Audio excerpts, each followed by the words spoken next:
You remember the moment. You were sitting somewhere, a room full of people, a car, a bathroom mirror at 11 p.m., and something inside you said, "This is not who I am," not as a threat, not as motivation, just a quiet, cold fact, like recognizing a stranger in a photograph and realizing it's you. That moment didn't feel dramatic. It felt like a door closing, like something in you finally stopped pretending it was fine with the way things were going. And then you woke up the next day and did the same thing again. Not because you wanted to, because you didn't know what else to do. That's the part nobody talks about. Everyone gives you the speech about wanting change, the speech about deciding to be different.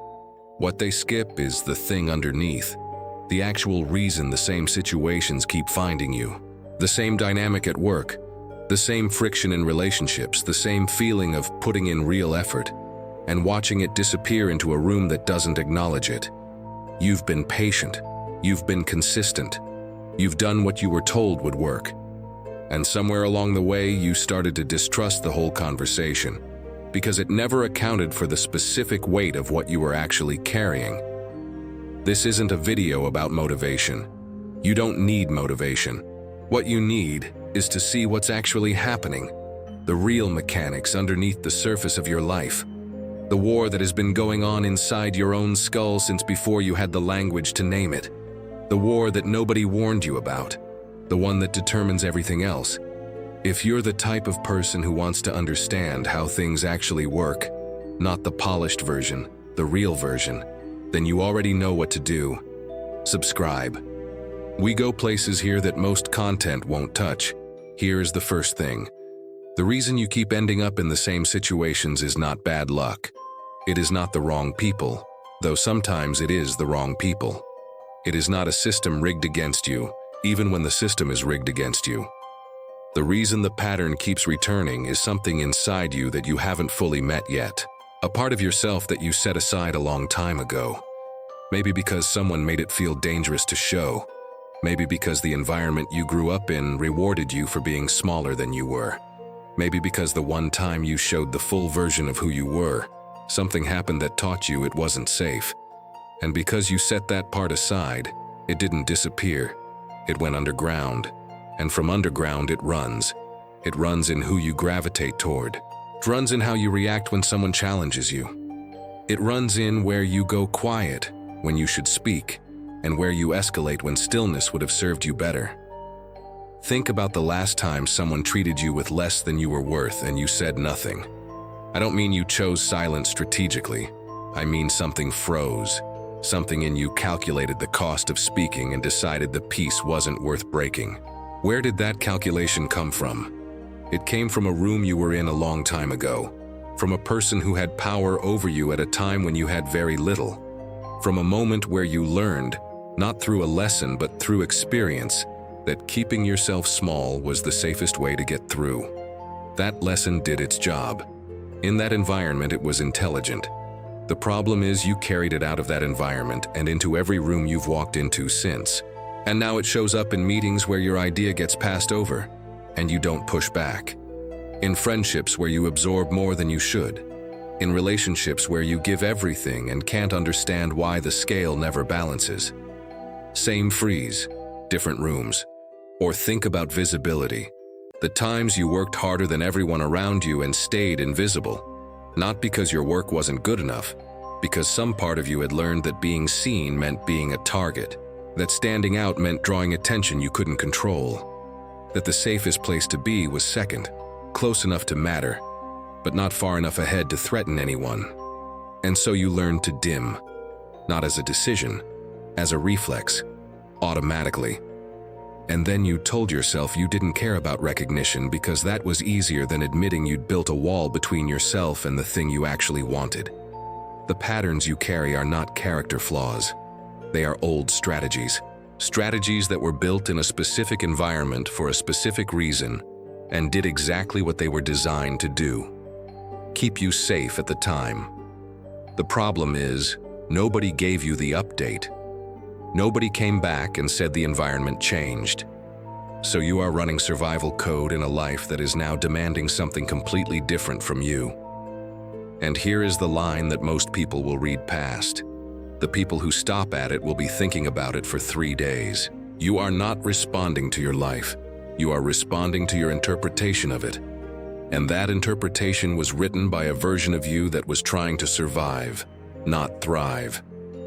If any of this is landing somewhere true, hit the like. It tells me to keep going deeper on content like this, and it costs you nothing.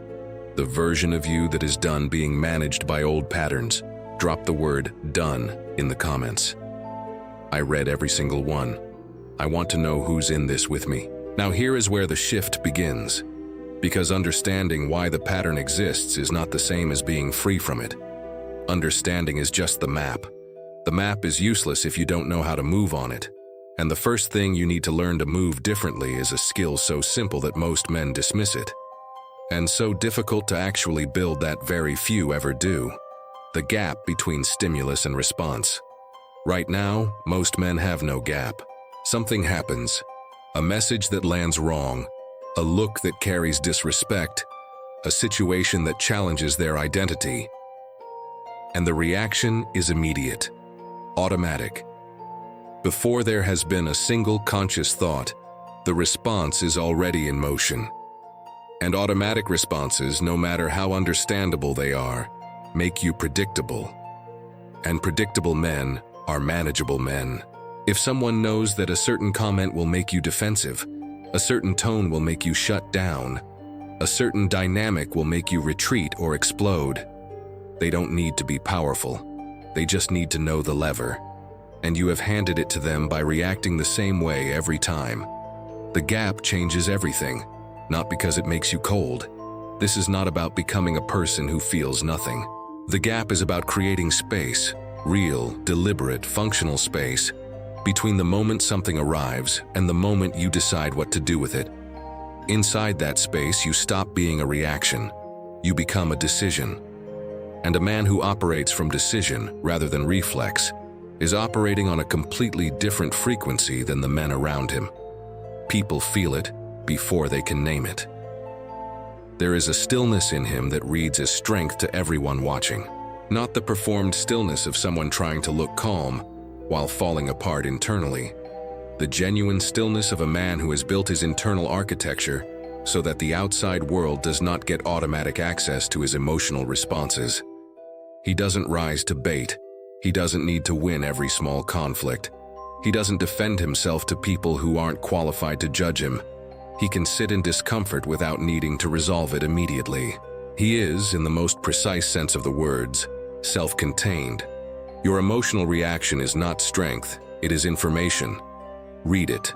Understand what it is telling you about where the pattern is being triggered. Process it. And then decide, actually decide, what response serves your position, not your ego, not your immediate need to restore comfort. Your position. Where do you want to be at the end of this interaction? Engineer backwards from there. Now I need you to stop for a second, because something just happened in the way you received all of that. You heard it and you thought, okay, stay calm, build the gap, control my reactions. Don't let people pull my levers, work in silence. I have the framework now. And that thought felt like an answer, like something clicked. You settled into it slightly, like the tension eased. That feeling? That is the false resolution. Because here is what emotional control without strategic awareness actually produces. A very disciplined man who still ends up outmaneuvered. A composed man who keeps getting placed in the same position because he is playing by a set of rules that a significant portion of the world around him is not playing by. Self-control without understanding the actual game being played is like being the most prepared soldier in a war you don't fully understand. You are ready. You are just ready for the wrong version of the conflict. The real game, the one that has been running in every professional environment, every social group, every relationship, every room you have ever walked into, is a game of information, perception, and positioning. And it has been playing with or without your participation your entire life. Most men are not taught to see it. They are taught to work hard, be honest, and trust that results speak for themselves. Those are not bad values, But they are incomplete values in a world where the person who controls the narrative of a room often holds more actual power than the person with the best output sitting quietly at the edge of it.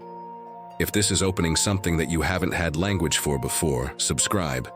We go much further into this than a single video can carry. Let me put this in a real situation. You are sitting in a room and someone makes a comment pointed at you, casually, under the guise of humor or advice. The whole room shifts slightly. There's a moment where everyone is watching to see what happens next. What do? Option 1, you react. You defend yourself, you counterpunch, you show that it landed. You have just handed the room a map of exactly where the nerve endings are. Everyone now knows what gets you. That information does not stay in that room. Option 2, you smile and absorb it. You keep it together on the surface, and then you go home and replay it at 2 a.m. You tell yourself you were being the bigger person. You weren't. You were suppressing, and suppression is just reaction with better optics. The leak still happened. It just happened later in private. Option 3. And this is the one almost nobody defaults to because it requires something most men haven't built. You observe. Not passively. Actively. You notice what just happened. You notice who laughed and how. You notice who went quiet. You notice who looked at you to gauge your response. You file all of that away, and then you respond, if you respond at all, in a way that serves where you actually want to be at the end of this. Not what restores your comfort right now. What positions you correctly going forward. That is not manipulation. That is situational intelligence. The ability to read a room instead of being read by it. The ability to be the one gathering information while everyone else is leaking it. And this principle extends far beyond the single confrontational moment. Think about how much you reveal every day without realizing it. The plans you announce before they're executed. The frustrations you broadcast to people who are quietly filing the information away. The dreams you share with people who don't have the same skin in the game you do. Every word you put into the world about your intentions, your fears, your next move, that is currency being spent. And currency spent carelessly, regardless of how much you started with, eventually runs out. The most dangerous people in any room are not the loudest ones. Power does not announce itself. Power does not explain itself. Power does not justify itself to people who are not in a position to understand it. Real strength is the kind that operates quietly, that lets its results make statements its mouth never has to. The man who can stay genuinely silent, not because he has nothing to say, but because he understands the strategic value of withholding. That man forces everyone around him into a position of uncertainty. And uncertainty, in any game where positioning matters, belongs to whoever creates it. Silence in a conversation is not emptiness, it is pressure. It forces the other person to fill the void, to reveal more than they intended, to show their hand while you keep yours completely hidden. Silence is intelligence gathering. Silence is dominance without aggression. Silence is the kind of control that cannot be argued with because there is nothing visible to target. Train yourself to become genuinely comfortable in silence, the way a predator is comfortable in stillness. You don't have to perform calm. You have to build it from the inside until the quiet feels like home and the noise outside it feels like exactly what it is: distraction. Tell me in the comments, when someone disrespects you in public, do you go quiet or do you say something? Drop your answer. I want to know where you actually are with this, not where you think you should be. Now here is the piece that makes all of this sustainable long-term. Because strategy without self-knowledge is just tactics. It works for a while and then it runs out. It cracks under real sustained pressure. The man who is genuinely hard to move in any room is not the man with the best technical moves. He is the man who has gone into the places inside himself that most men avoid and has done something real there. Has looked at the parts of himself he rejected. The anger, the raw ambition, the hunger he was told to keep quiet. The parts that felt too much or too dark or too honest for the environments he was placed in, and has stopped treating them as problems to manage. Has started treating them as information to integrate. Those rejected parts don't go away when you push them down. They go underground and run exactly the patterns we talked about at the start of this. The freeze when you should speak. The explosion when stillness would serve you better. The self-sabotage right at the threshold of something real. The pull toward people who replicate a dynamic you know doesn't work, but feels familiar in a way that comfort can't compete with. The recognition of that dynamic is not the end of the work. It is the beginning of it. But it is the only beginning that actually leads somewhere. A man who has sat with the uncomfortable parts of himself and done real work there carries a completely different energy into every room. Because nothing external can reach the part of him that has already been confronted internally.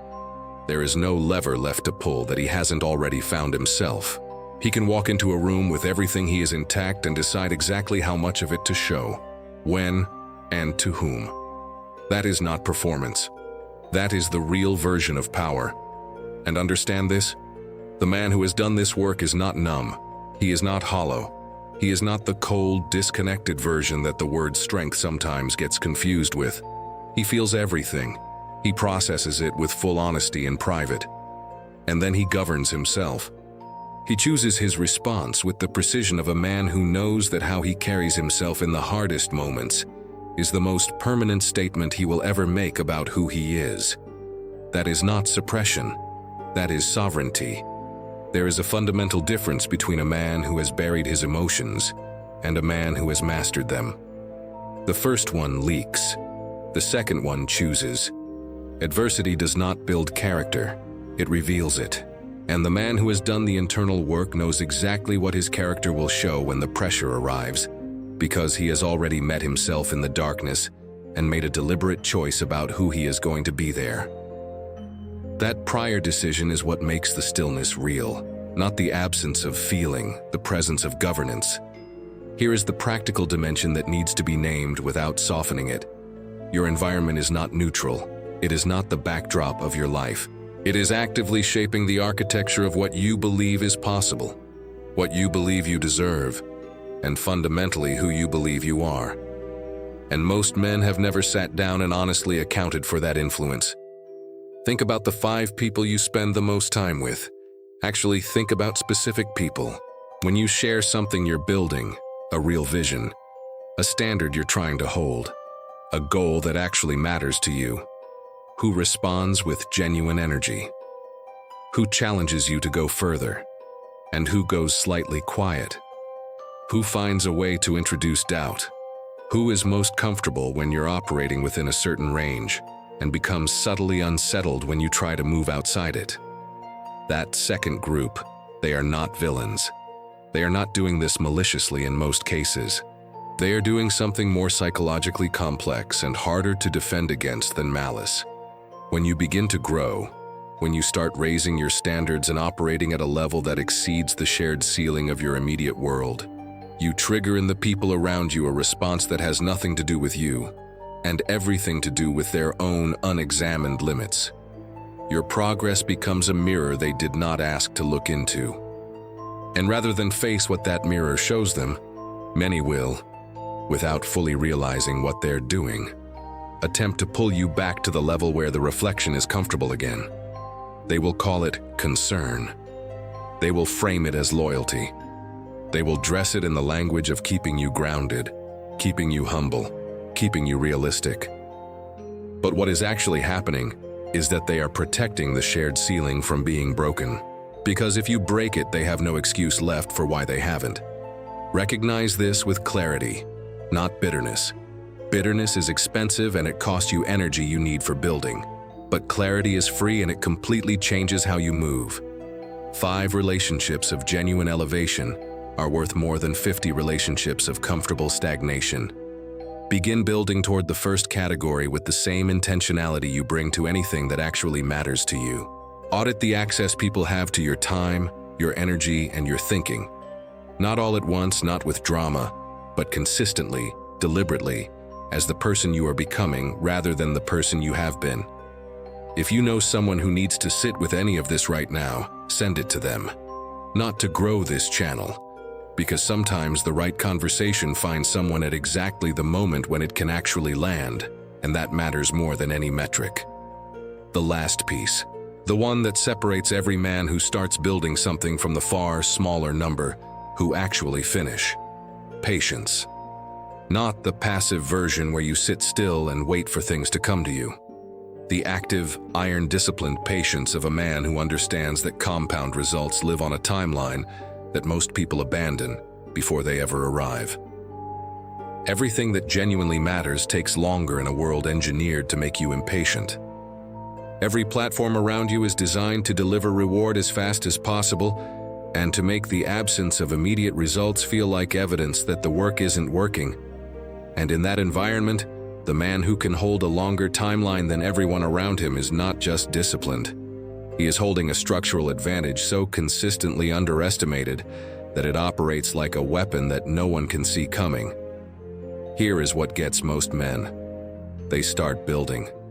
They do the right things. They hold the standard.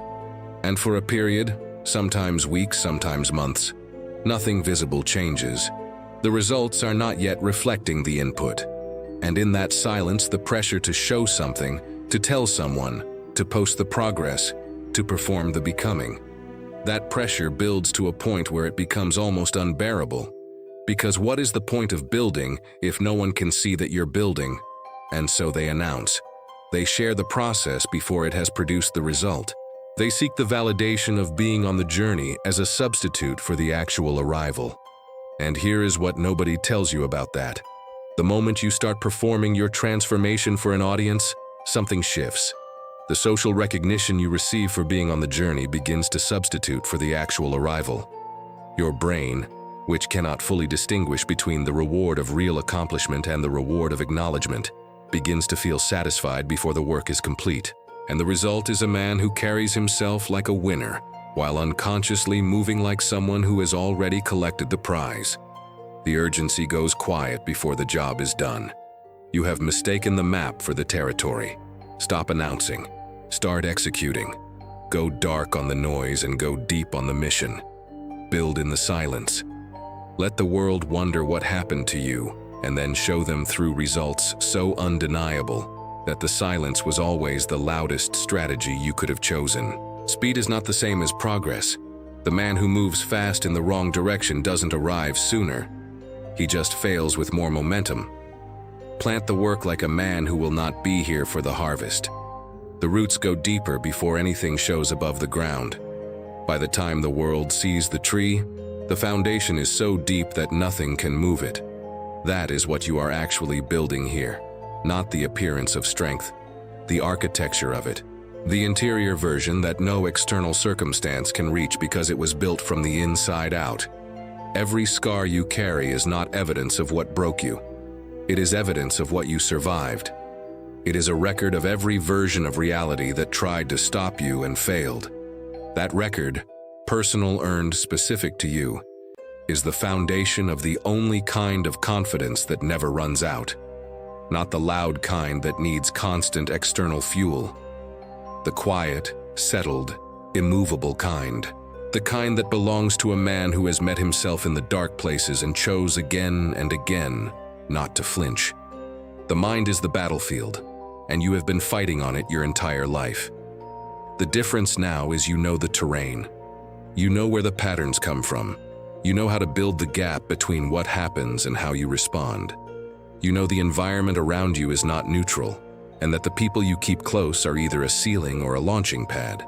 You know that silence is not absence. It is positioning. And you know that the compound result you're looking for lives on the other side of the season when nothing is visible yet. The war doesn't end, but you can change which side of it you're fighting on. And every day you choose the longer game, the harder standard, the more honest look at what is actually running underneath. You become a slightly different version of the man who started this video. Not dramatically, not overnight, but compounding, quietly, irreversibly. You were never the problem, the programming was, and the work of rewriting it has already started. If something here hit differently today, stick around. We're just getting started, and so are you. Next video, the specific pattern that keeps capable men from converting their potential into actual power, and the exact shift that breaks it for good.